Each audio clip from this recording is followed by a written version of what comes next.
Welcome to the deep dive. Today, we're looking closely at a source that really gets into this fundamental tension. A tension many of us feel, I think. Yeah, between what's expected in, say, an academic setting, just the facts, and our own personal experience, especially if that experience pushes back against the standard narrative.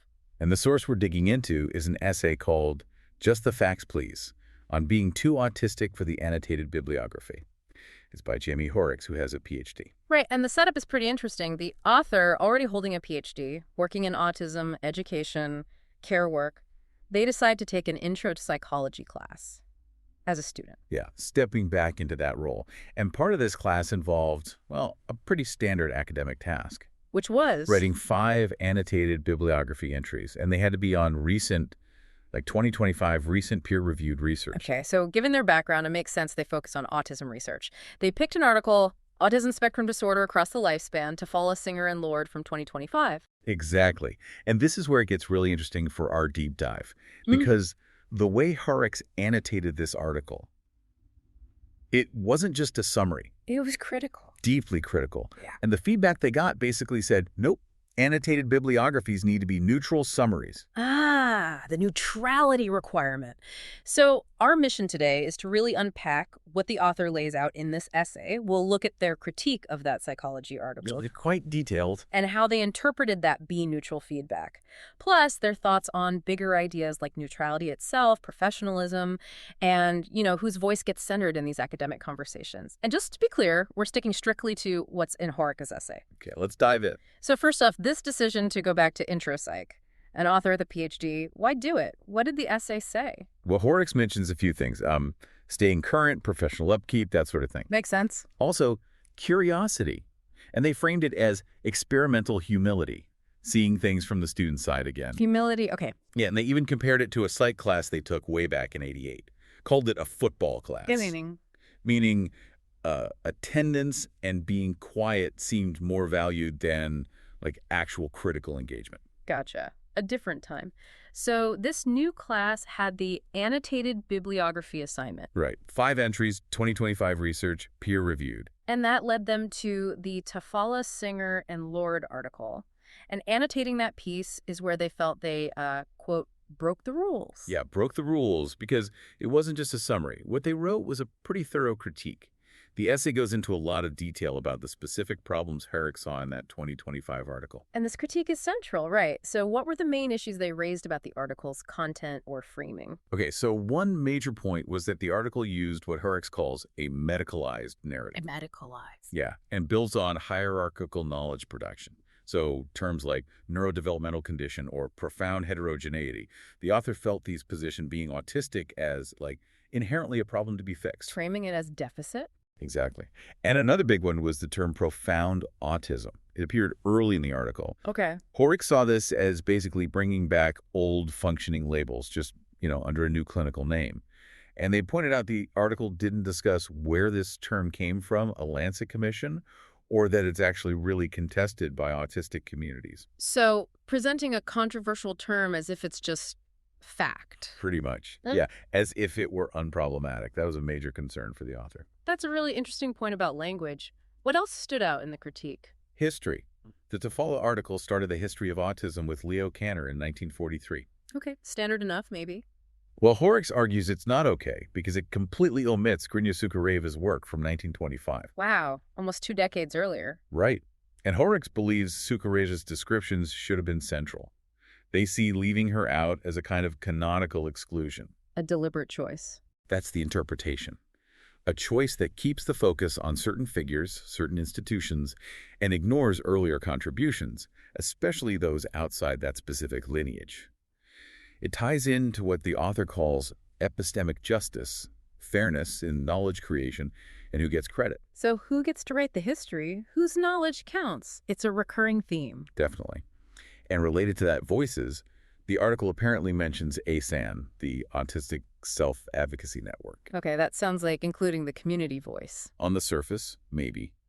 But Hoerricks argues the mention felt purely decorative. Decorative? How so? Because, they argue, the article immediately put researchers, autistic adults, and caregivers on the same level, as if they're interchangeable sources of authority. Flattening the power dynamic. Exactly.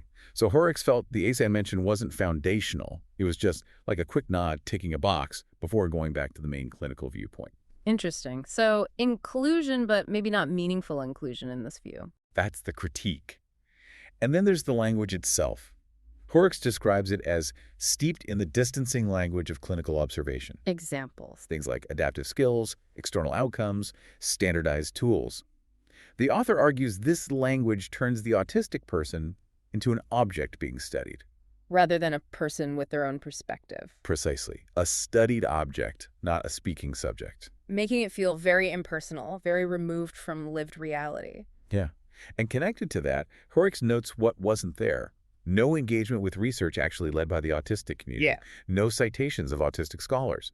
No mention of important community-developed or relevant frameworks like monotropism or double empathy or Gestalt language processing. Concepts that offer different ways of understanding autistic experience. Exactly. Ways that come more from within the community itself, contrasting with some of the standard external models. Okay. Wow. That's a pretty comprehensive critique. Language, history, voice, missing perspectives. What was Hoerricks' final take on that To Follow article, based on all this? The author concluded it wasn't really a neutral overview at all. They called it a boundary project. A boundary project, meaning? Meaning its function seemed to be defending the legitimacy of the institution, the clinical perspective, reinforcing deficit models. So protecting its own turf, in a way. That's the idea. And only acknowledging neurodivergent voices when they don't fundamentally challenge the structure. Hoerricks felt its main value was actually in showing how clinical psychology centers itself when talking about autism. Rather than centering autistic people, that's a sharp rereading. So you have this deeply critical annotation. How did the instructor react? The official feedback came electronically. It said something like, "This is well-written and passionate." Okay, starting positive. However, here it comes. Remember that annotated bibliographies should be neutral summaries of the article's content, not critiques. Save your opinion for a separate analysis. Save your opinion. Oof. Yeah. That really gets to the core of it, doesn't it? Was that just the instructor? No. Hoerricks mentions a peer in a discussion forum had a similar reaction. Yeah. Said something like, like how intense it was, but felt it was maybe too intense for this kind of assignment. Right. The peer asked, "We're supposed to summarize the article, not evaluate it, right?" So reinforcement of that rule, summary only, critique is opinion and belongs elsewhere. How did Hoerricks take this feedback? Well, they're very clear they didn't see it as, like, personal meanness. Okay. Instead, they saw it as systemic.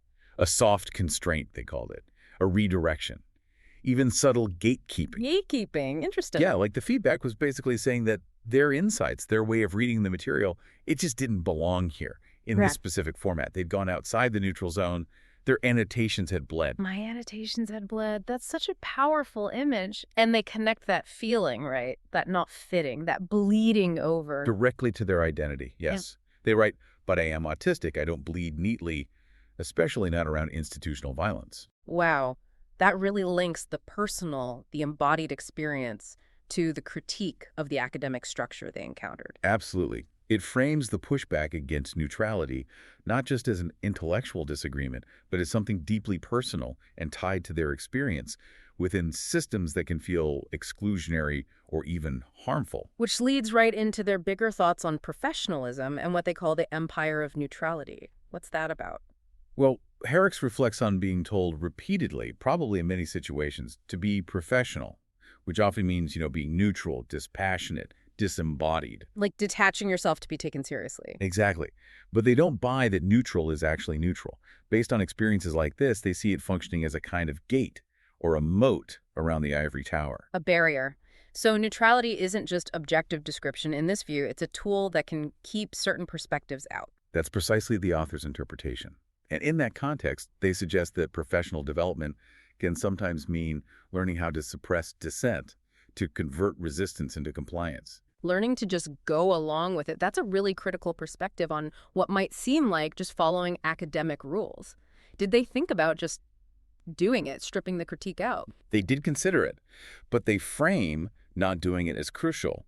They felt that if they had removed the critique, toned it down, just summarized, they would be, quote, contributing to the very system that erases us. Erases autistic people How would removing the critique do that, in their view?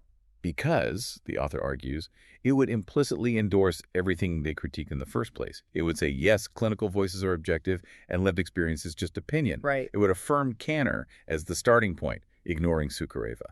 It would normalize profound autism as just a factual term, and it would treat ASAN and self-advocacy as, yeah, just a footnote. So, complying with the neutrality request in this specific instance felt like betraying their own knowledge and perspective and actually reinforcing a harmful narrative. That really sums up the core of their argument, I think. They conclude that this isn't really education in its true sense. They call it a form of empire. Empire, strong word. Yeah, one that colonizes language. Yeah. They feel that when marginalized groups, like autistic people, find their own ways to name their reality, to speak fact in our own tongues, the system often pushes back with things like, that's not how annotated bibliographies work. Or just tells them to stay in their lane. Exactly. And the author's response to that, What is it? they end by saying that some people, including themselves, have made our homes in the margins, and they choose to write from there, critically, precisely because we were never supposed to. Wow. Okay, so pulling this all together, this deep dive into just one assignment, one essay about it, it really highlights a major clash, doesn't it? Absolutely. You've got the standard academic call for neutrality, for dispassionate summary on one side. And on the other, this author's powerful argument, rooted in their specific identity and expertise, that in some situations, demanding neutrality can actually silence important critiques and enforce a kind of compliance with systems that might be harmful or incomplete. It really forces us to ask, when is neutrality the right standard? When is it genuinely helpful for clarity? And when might it function, maybe unintentionally, maybe not, as a barrier? A barrier, especially for voices that are trying to critique the mainstream or challenge established ways of thinking from a place of direct experience. Exactly. And here's something really interesting to think about. How does this whole dynamic affect how we're all taught to engage with information? Not just in school, but everywhere. What do you mean? Well, what gets lost? Yeah. What crucial insights, what critical perspectives, especially those coming from lived experience, from deep personal knowledge, what gets sidelined or dismissed when it's labeled opinion that needs to be kept separate? When critique from experience is told to wait for a separate analysis, something definitely worth considering as you encounter information and decide how you want to engage with it in your own deep dives.